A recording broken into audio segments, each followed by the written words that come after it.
Bueno, muchas gracias a todas y a todos. Un saludo especial a nuestro rector de la Universidad de Costa Rica. Saludo a don Francisco Enríquez, decano de la Facultad de Ciencias Sociales, a compañeros como presidente de la Federación de Estudiantes de la Universidad de Costa Rica, a docentes, estudiantes, a diputados, invitados especiales, a todas y a todos. Primero, agradecer por la invitación a participar de este acto tan importante acá en la Universidad de Costa Rica. Decirles que hay tantas invitaciones para compartir algunas experiencias. Como ustedes saben, estamos acá con motivo de la tercera cumbre de la Comunidad de Estados de América Latina y el Caribe.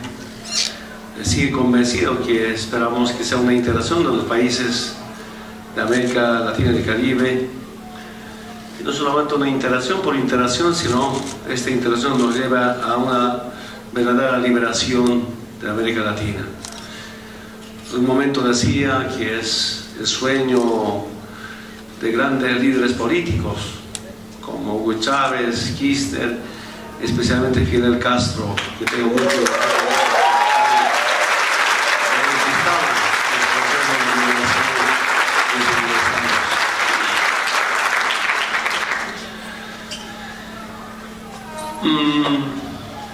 Bueno, seguramente esperan cómo en Bolivia estamos avanzando en nuestra liberación.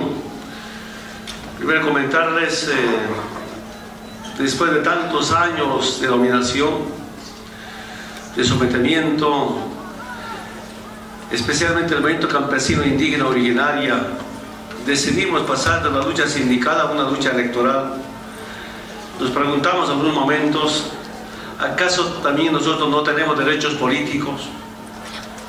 Aunque nos decían permanentemente que el campesino, el indígena, el indio solo sirven para votar y no para gobernar, y en este último tiempo hemos demostrado que también sabemos gobernar.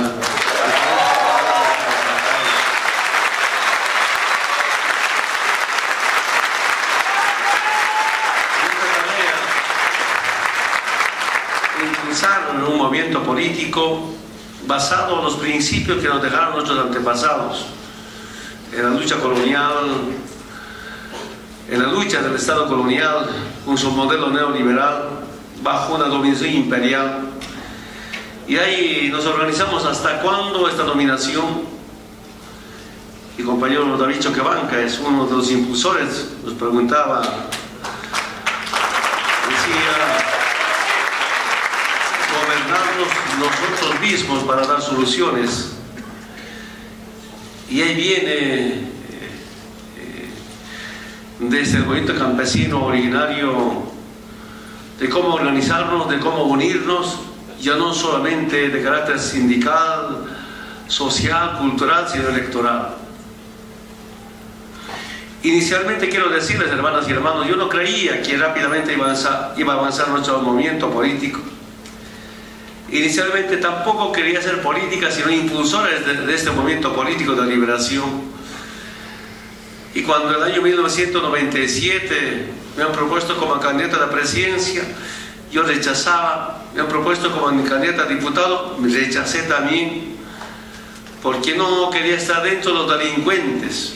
Allí en Bolivia a los políticos se les veía como delincuentes, farsantes, hasta mareantes, y no quería ser parte de esa familia. Rechazaba, pero también era nuestra obligación impulsar este movimiento político. Pero ahora me doy cuenta que la política, la verdadera política, había sido la ciencia de servir al pueblo. La política ahora había sido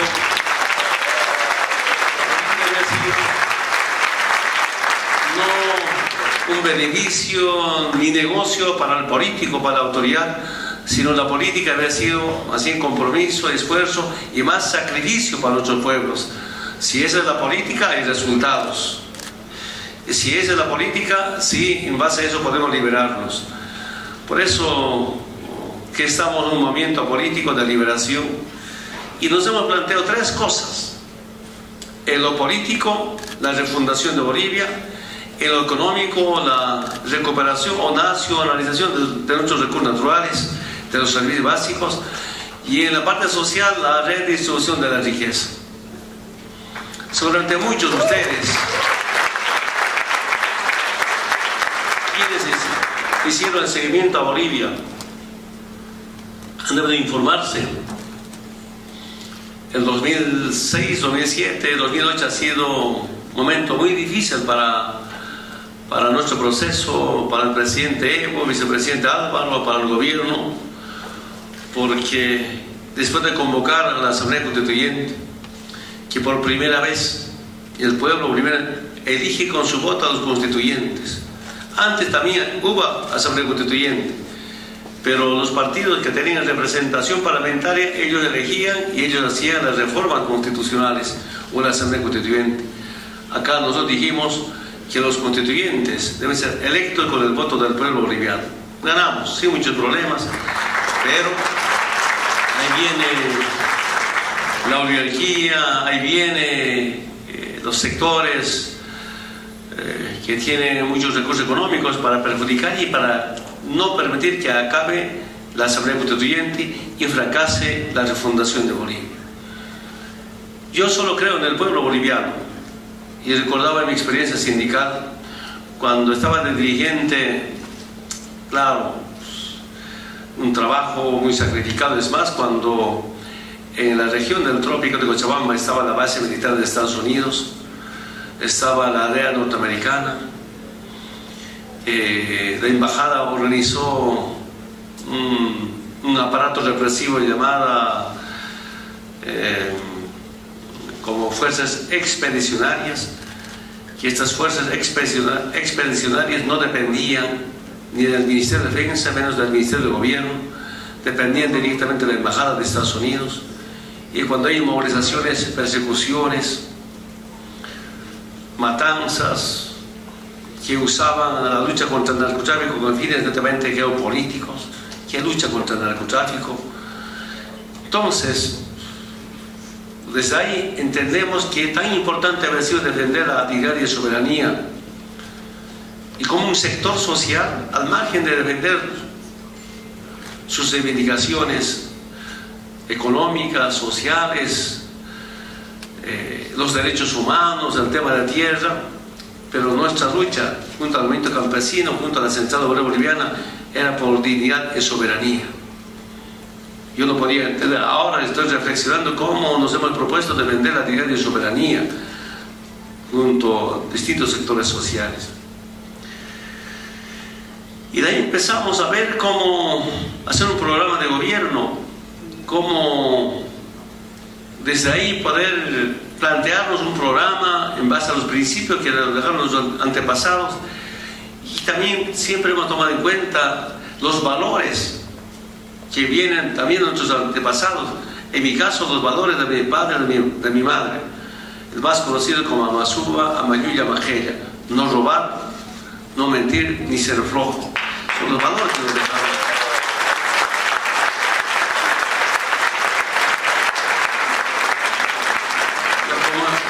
La mejor herencia de mi padre, que en paz descanse, me decía, Evito, cuando era niño: si te falta plata,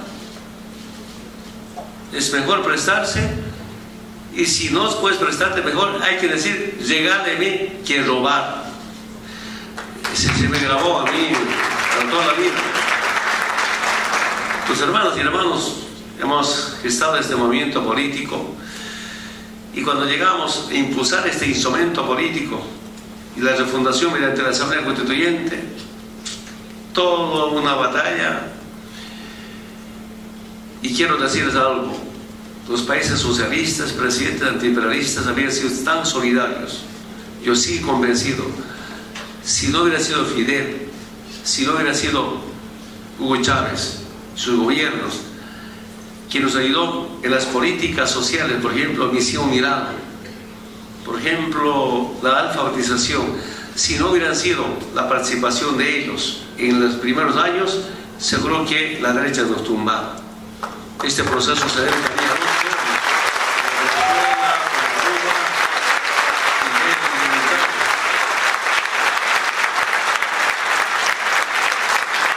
y ya cuando era dirigente sindical me invitó el compañero Fidel a Cuba y sorpresivamente llegó Hugo Chávez. Creo que estaba bien planificado, yo no me di cuenta. Y de paso llegó el compañero Ortega, el compañero también de Salvador, el fallecido, ¿cómo se llama? Otro guerrillero.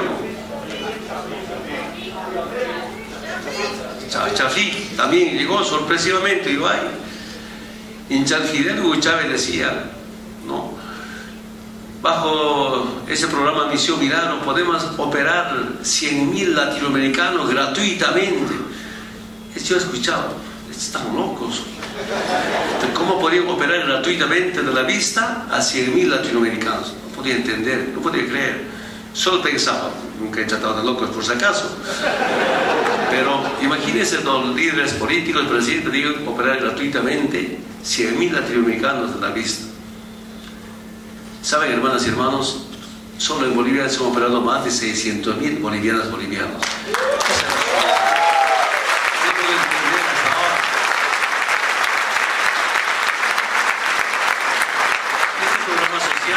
Nos ayuda bastante para combatir internamente esta conspiración interna y externa.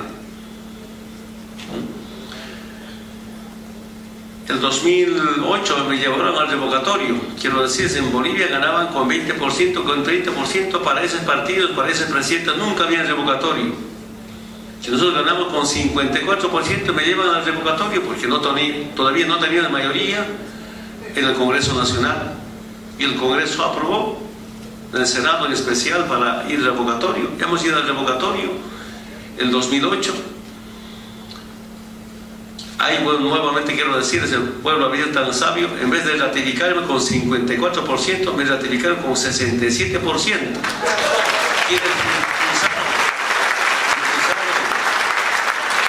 Revocarme de mi mandato, más bien se hicieron revocar en su mandato como los gobiernos departamentales. Fracasó el revocatorio, viene el golpe de Estado.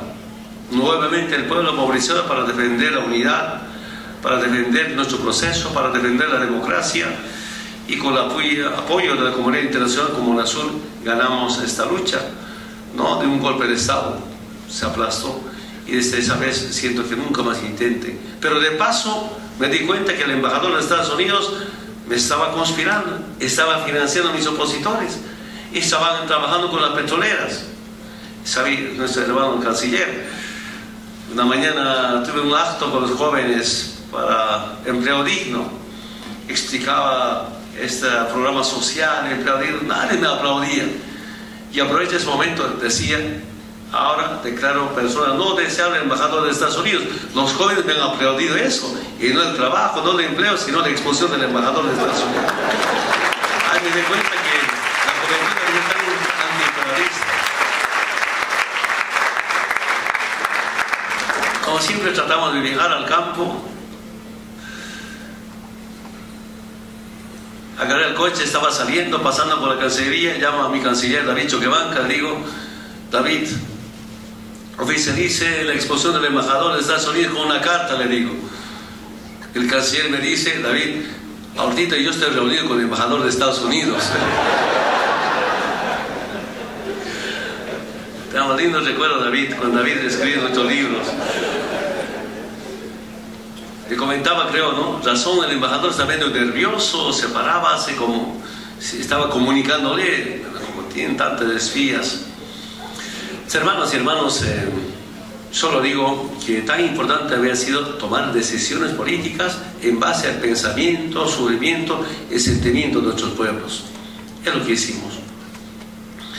Fracasaron y nuevamente una gran movilización. Yo diría por primera vez, gobierno o nuestra Central Obrera Boliviana planificaron una marcha para hacer aprobar el proyecto de constitución que planteó los constituyentes, porque finalmente aprobar con el voto del pueblo mediante un referéndum. Y para eso se necesitaba una ley como no teníamos mayoría en el Senado, no querían aprobar la ley.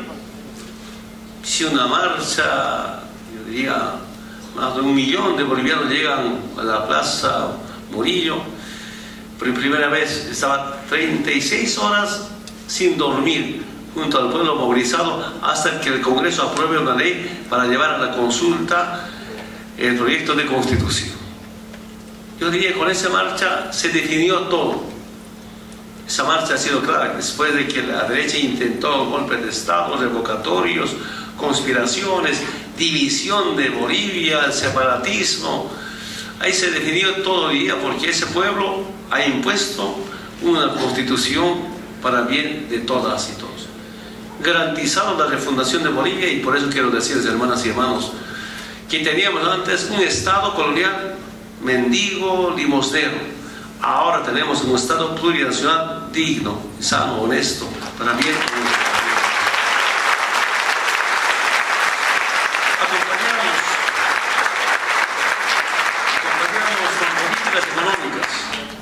Y comentarles, a ver, antes, ¿qué nos decían los gobiernos turnos cuando pedíamos nacionalización de los hidrocarburos, del petróleo, del gas en especial? Nos decían que el petróleo y el gas sigue siendo los bolivianos cuando están bajo la tierra.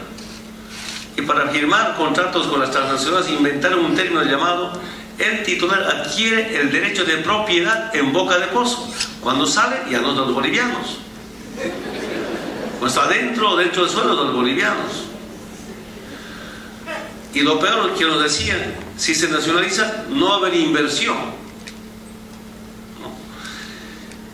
¿Y qué hicimos? Bueno, además de eso, esa transnacional, especialmente los megacampos, ¿cómo se repartían las utilidades?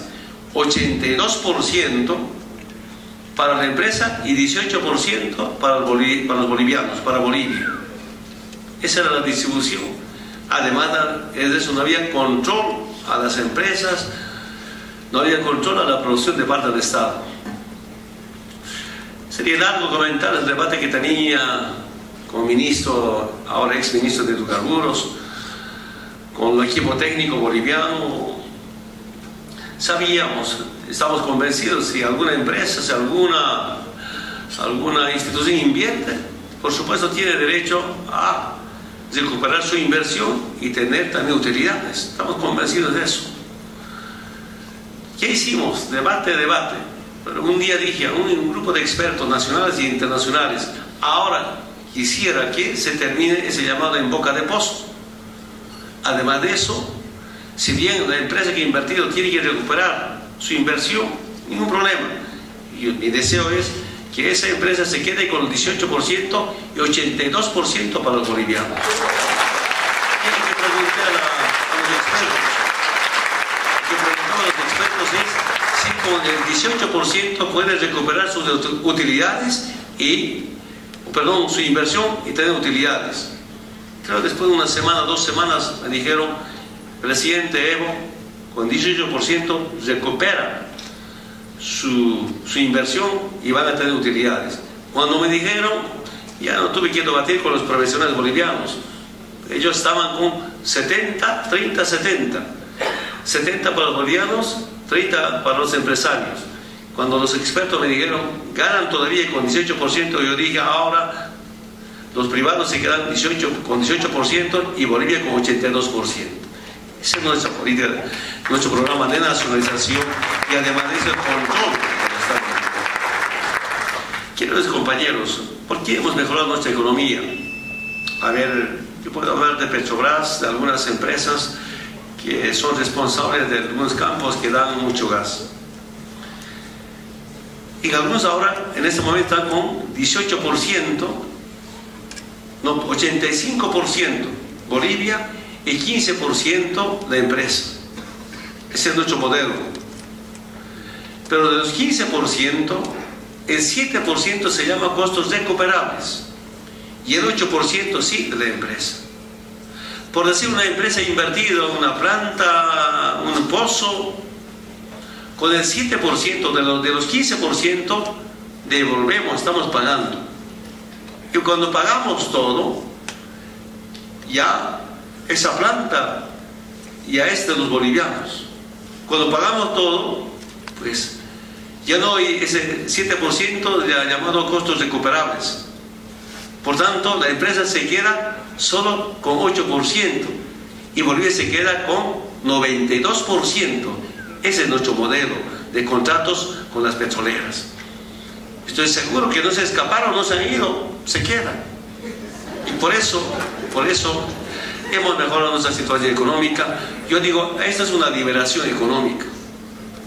Comentarles, por ejemplo, el 2005, antes de que sea presidente, la inversión pública eran 600 millones de dólares. De los 600 millones de dólares, el 70% eran créditos o cooperación. Apenas el 30% eran con recursos propios. El año pasado nuestra inversión ha llegado, redondeando, a 6.000 millones de dólares. De 600 a 6.000 millones de dólares. El 2005 nos dejaron con unas reservas internacionales de 1.700 millones de dólares. Con los fondos que hemos sacado para Filpro, en este momento tenemos más de 16.000 millones de dólares de reservas internacionales. Yo me pregunto, en tiempos neoliberales, ¿cuánta plata nos robaron? ¿Cuánta plata se ha ido? Además de eso, cuando los gobiernos nos chantajeaban diciéndonos que si nacionalizamos no habrá inversión en hidrocarburos del 2005, ¿cuánto eran? 200 millones de dólares.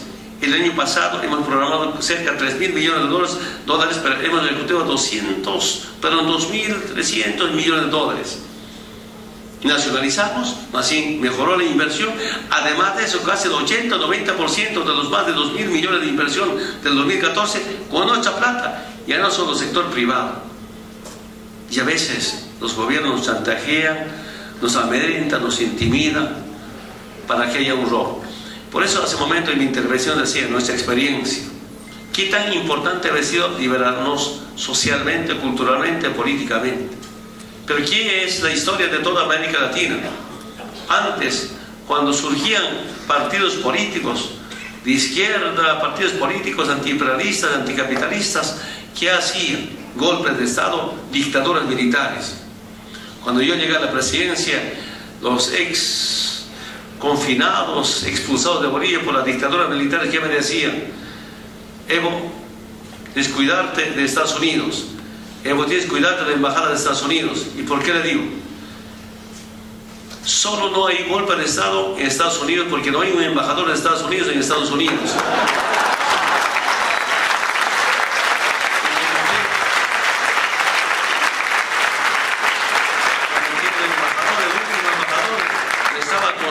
Expulsamos, ya no hay golpe de Estado, nos liberamos, y a eso digo liberación política. Una vez liberados políticamente viene la liberación económica con la nacionalización.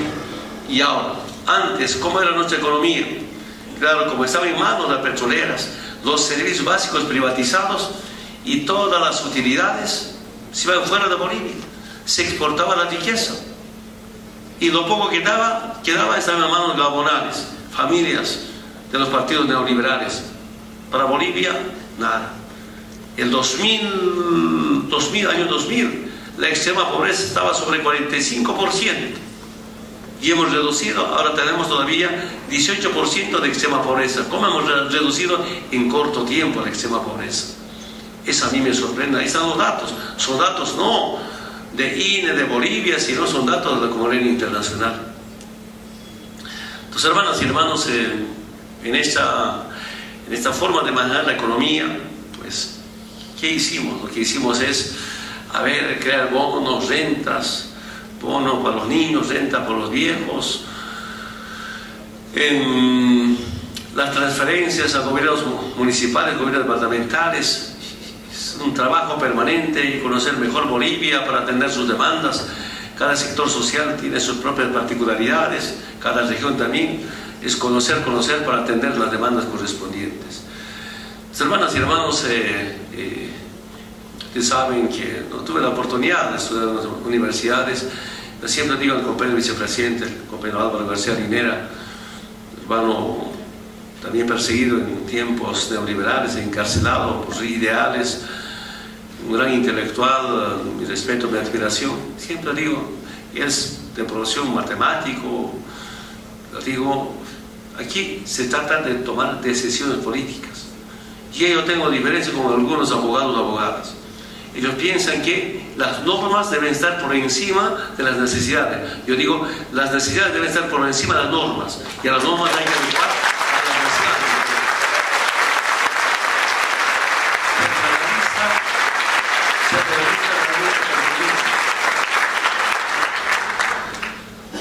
Y bueno, ese es un poco nuestro modelo, y bien en otras palabras, de la rebelión de nuestros antepasados a la revolución, y estamos ahora en pleno proceso de descolonización.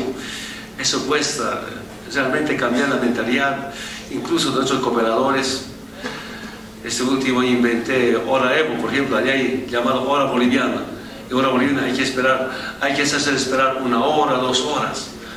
Yo digo, en vez de que el pueblo nos espera, ahora más bien la autoridad debe esperar. A eso llamamos Hora Evo. Pero acá, lamentablemente por mi intervención me atrasé. Aquí no he podido aplicar Hora Evo. Algunas autoridades cuando empezamos decían, bueno, hay un problema, yo contacto, hay que resolver este tema. Ya búsqueme, dice. Venga a buscarme. Le va a buscar y no le encuentra al ministro, a la ministra. Así era. Yo digo, no se trata de hacerse buscar, nosotros debemos buscar al pueblo para atender su demanda. Esa es la mejor forma de ser.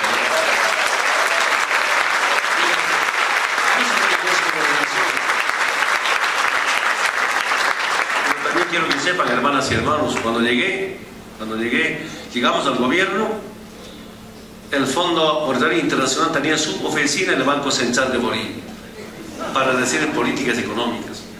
Y los gobiernos que decían, ya tenemos el programa, el plan de desarrollo, esperamos la bendición del Fondo Monetario Internacional. Eso decían los exgobiernos. Ahí están en los periódicos. ¿Cómo esperar? ¿No? Esperar la bendición del Fondo Monetario Internacional. Y cuando necesitaba algunos recursos económicos, el gobierno pedía apoyo del Banco Mundial o del Fondo Monetario Internacional, a los organismos internacionales. ¿Y qué les hacía? Chantaje y chantaje, condicionamiento y condicionamiento. Si damos 30, 40, 50 millones de dólares a cambio de la privatización, por ejemplo, de las refinerías del petróleo, a cambio de la privatización, a cambio de la privatización de los servicios básicos. En Bolivia estaba privatizado entero, es decir, telecomunicación móvil, estaba en manos de italianos. Ni se imagina el debate que tenía con algunos abogados nuestros, con algunos ministros nuestros, no querían nacionalizar. Yo dije, tenemos que nacionalizar. Entonces, cuando decidimos, ahí quiero saludar, respetar, se decide políticamente y los profesionales, los expertos, los técnicos, operar en base a la decisión política. Nacionalizamos entero, ha mejorado la comunicación totalmente. Pero cuando decidimos negociar cuánto debemos devolver, nos han pedido $1.000 millones de compensación. Nos quejamos públicamente cómo opera esa empresa privada italiana. Negociamos, nos hizo pagar siempre $100 millones y no $1.000 millones. ¿Saben ahora? Nuestra empresa tiene utilidad neta año $100 millones. Es decir, con la ganancia de un año pagamos lo que correspondía. Y después utilidad neta para el pueblo boliviano.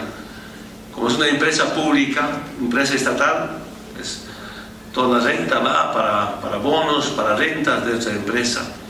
Y otra vez me pregunto, durante casi, no eran 20 años, como unos 15 años de privatización del Entel, ¿cuánto nos robaron? ¿Cuánto se lo llevaron de plata? Las ganancias, las utilidades de esta empresa.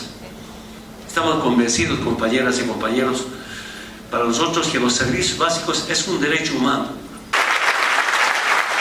Esta reivindicación que hemos constitucionalizado por constitución ahora, ni agua, ni luz, ni teléfonos pueden ser privatizados. Menos por constitución, ahora se pueden entregar los recursos naturales a las transnacionales petroleras. Y además de eso, en la constitución, ¿qué dijimos? Que las Fuerzas Armadas no solamente ahora tienen la obligación de defender el territorio nacional, las fronteras, sí, las Fuerzas Armadas también tienen derecho a defender los recursos naturales para que no sean privatizados. Por eso en algún momento decía, acá tenemos como una yunta, los movimientos sociales de las Fuerzas Armadas para evitar la privatización de los servicios básicos como término de entrega de nuestros recursos naturales. Eso dice nuestra Constitución. Entonces, hermanas y hermanos, son algunas políticas que implementamos, programas, y son los resultados que tenemos hasta ahora. Sé que todavía no hemos atendido todas las demandas, es nuestra obligación seguir atendiendo estas demandas. Pero, ¿qué ahora, los imperios, qué hacen ahora para dominarnos? Agresiones políticas.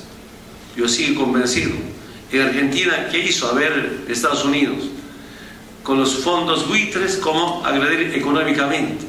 Nos hemos unido, G77 más China, todos los estados, para repudiar, rechazar esa forma de agresión económica. Fracasaron, ahora viene otra clase de agresión política.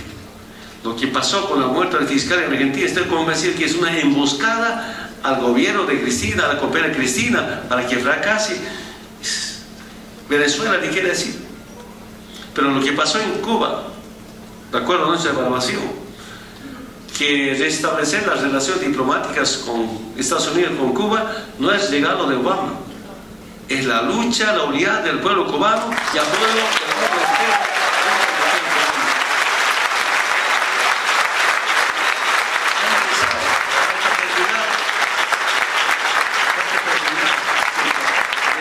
Vamos a pensar que se ha resuelto ese problema, esa injusticia, cuando se levanta el bloqueo económico. Esa es nuestra obligación. Por tanto, la lucha sigue todavía contra ese bloqueo económico de todo el mundo. Hermanas y hermanos, ¿qué tan importante debe ser la unidad? Y esa es mi experiencia. Unidad interna y unidad externa, ¿no? Pero también vienen conspiraciones permanentes. Pero cuando los pueblos saben sobre su destino y cuando los pueblos unidos deciden liberarse, no hay una fuerza interna ni externa nos derrote. No hay imperio que nos doblegue. Esa es mi experiencia desde Bolivia. Tantas conspiraciones, tantas acusaciones, tantas mentiras. Pero también, además de eso, como principales autoridades, deben estar convencidos de lo que hace un momento dije, que la política es servicio, beneficio para el pueblo, esfuerzo, compromiso con el pueblo. Si eso entiendes, si eso demuestra, el pueblo te defiende, el pueblo te apoya, el pueblo se moviliza. El gran problema que tenemos en Bolivia, cuando no hay un enemigo al frente y fuerte, entre nosotros nos peleamos, lucha interna. Ese es lo más difícil para controlar. En este momento estamos en las elecciones a gobiernos departamentales y a gobiernos municipales y se presenta este problema interno. Mira, ¿qué está pasando? Nosotros, eso nos dejaron nuestros abuelos como Tupac Katari, Zárate Vilca. Siempre el movimiento indígena ha invitado a la gente de la ciudad. Tupac Katari, Julián Apace, ¿qué había dicho? Que la gente blanca de las ciudades que se organicen a ellos para juntos gobernarnos. Y más profundo de Zárate Vilca, una alianza con blancos sanos de las ciudades. Todo por nuestra identidad, todo por nuestra cultura, aunque dijo, bajo la conducción de los indígenas, de los indios. Nosotros hacemos eso, invitamos a algún profesional intelectual, algún hermano que no es un sindicalista, pero tiene sus instituciones colegiadas, hombre muy querido, respetado por su honestidad, por su capacidad, convocamos. Si nos juntamos para estar unidos. Pero la derecha, el imperio, ¿qué nos hace? No falta algún hermano resentir, algún hermano lamentablemente ha hecho mala gestión, tuve que cambiar, pues. Algún hermano corrupto fuera. Entonces, la derecha se lo capta eso, se lo capta a ellos con los resentidos. Yo digo, estas elecciones municipales que tenemos en Bolivia, hasta a gobernaciones, va a ser masistas contra masistas, no puede entender. La derecha cree que no tiene líderes, entonces se lo coopta para dividirnos. Y la historia nuevamente se repite. Ese es, bueno, cómo enfrentarles. Pero también estoy convencido, cualquier proceso de liberación, cualquier proceso de profundas transformaciones o cambios, solo puede fracasar por problemas o divisiones internas. Si no hay división interna, porque tenemos principios, tenemos valores, tenemos programas para el pueblo, no hay proceso que fracase. Esa es mi conclusión. Yo no soy politólogo, yo no soy economista, solo puedo contar nuestra experiencia, mi vida, pero en base a las luchas sociales, en base a esta gran escuela sindical. Yo vengo de eso, ¿no? Yo no conozco cómo son esos talleres o son universidades, pero lo que siento también ahora, nuestros programas, nuestras políticas sociales en especial, están siendo reconocidas, respetadas, hasta admiradas, implementadas en algunos países. Los bonos, por ejemplo. Antes todos nos imponían el Banco Mundial, nos imponía el Fondo Monetario Internacional. Pero también retomando el tema del Fondo Monetario Internacional, después de que me informaron, ¿qué tiene que hacer el Banco Central de Bolivia? El Fondo Monetario Internacional. Ahora ellos no deciden nuestras políticas. Pero también quiero decirles, el Estado Mayor de las Fuerzas Armadas, en Miraflores, había estado la CIA con 2 oficinas. ¿Qué hace la CIA ahí? Perdón, ¿qué hace el Grupo Militar de Estados Unidos en el Estado Mayor? En el Palacio de la CIA, un ex general de la policía queriendo informar cómo operaba la CIA fuera. Hemos tenido que despejarnos, alejarnos. Eso nos ha ido bastante también para sentar soberanía frente a lo que determinaba. Hermanas y hermanos, sí que están cansados tanto de esperarnos, mil disculpas. Solo yo puedo convocar a unidad social, sindical. Felizmente no estamos solos ahora, si es posible casi todo el mundo. Hay movimientos políticos que surgen en Europa, en África, con otra mentalidad de profundos cambios. Si estas políticas de refundación de nuestros estados, para acabar esas normas impuestas desde Europa, desde Inglaterra, desde Estados Unidos, pues sirven para cambiar no solamente en América Latina y en el mundo, sino en el mundo, es importante. Si nuestras, por ejemplo, los servicios básicos es un derecho humano, yo veo ahora muchas juventudes en Europa en especial van agarrando. ¿Cómo es posible que los servicios básicos pueden ser un negocio privado? El servicio básico, agua, agua es vida, ¿cómo pueden privatizar el agua? Ese viene en nuestra lucha, en 2000 intentaron privatizar agua, una gran convulsión, movilización, vecinos, familias, hasta empresarios se sumaron. Nosotros los llamados cocaleros ahí combatiendo contra la privatización. El último estado de sitio ha sido el 2000. Fracasaron como estado de sitio. Y ahí vienen las políticas sociales de las luchas del pueblo.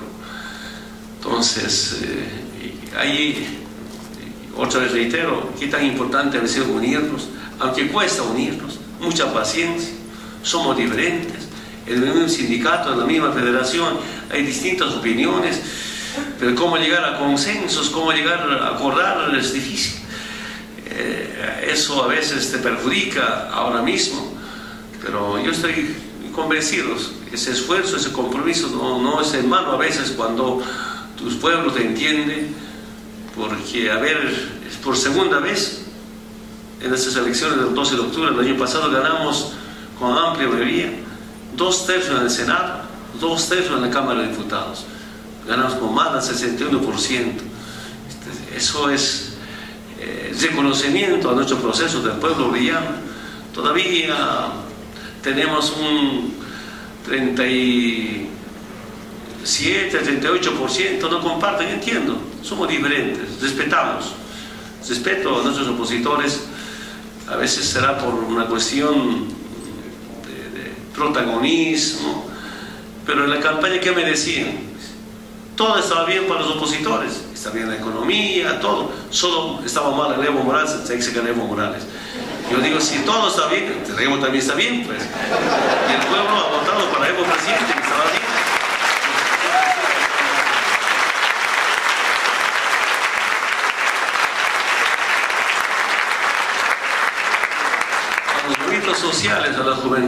tenemos una enorme responsabilidad de cómo cuidar la madre tierra.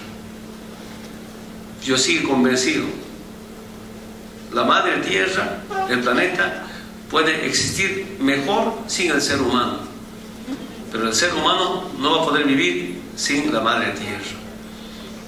Esa es la otra responsabilidad, y cuando nosotros nos planteamos vivir con la armonía con la madre tierra, pues es una parte de nuestra cultura, parte de nuestro socialismo comunitario, y eso hacían nuestros antepasados. En altiplano, que he nacido, he conocido y he vivido, allí no hay propiedad privada, no hay propiedad individual, hay rotación, hay una zona ganadera, hay una zona agrícola, la tierra es toda la comunidad. Y mis antepasados evitaron la privatización de esa tierra. Hasta ahora no hay propiedad privada, son tierras comunitarias de origen. Aunque intentaron parcelar y parcelar, donde parcelaron ha habido problemas ya de minifundio, de surcofundio. Entonces, esta es una forma de vivir en colectividad, en comunidad, pero también respetando la madre tierra. Tenemos profundas diferencias con los países desarrollados o exageradamente industrializados. Yo no puedo entender cómo algunos países siguen fabricando armamentos para acabar con la vida. Esa es nuestra diferencia.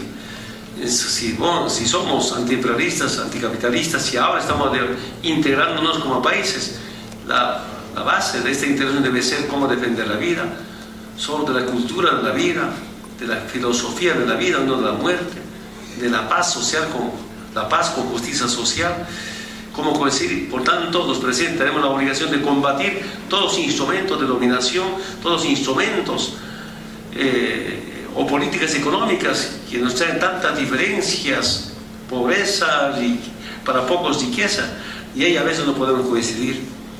Yo quisiera desear, quisiera que todos nuestros presidentes, así como Fidel, Raúl, así como otros presidentes, sean antiimperialistas y anticapitalistas. Ahí vamos a sentirnos liberados en toda América Latina y el Caribe. Mientras haya un presidente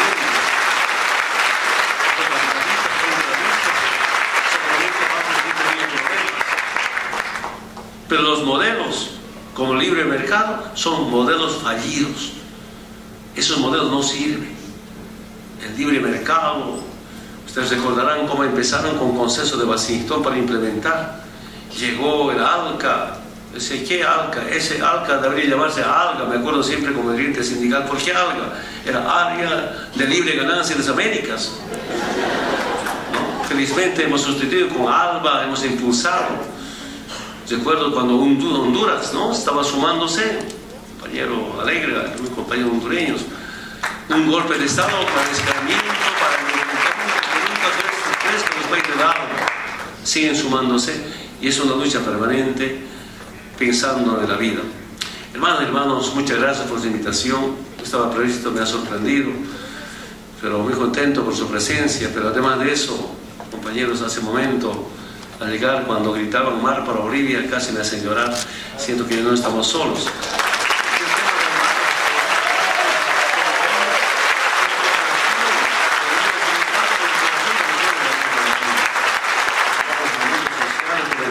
Muchas gracias por ese apoyo. Tenemos derecho, porque en 1879 nos han invadido, no ha habido ninguna guerra. La invasión empezó el 14 de febrero y la primera resistencia, 22 de marzo, después de más de un mes de invasión. Cuando dice, bueno, hay que saber perder, ganar la guerra, pero acá hace una invasión. Lo que estamos pidiendo es que ese derecho que nos corresponde nos devuelva. Entendemos, saludamos, respetamos a los tribunales de la Haya, tenemos mucha confianza, pero también en los pueblos, gobiernos, presidentes, pueblos que apoyan. Muchas gracias a nombre del pueblo boliviano por ese apoyo. Muchísimas gracias.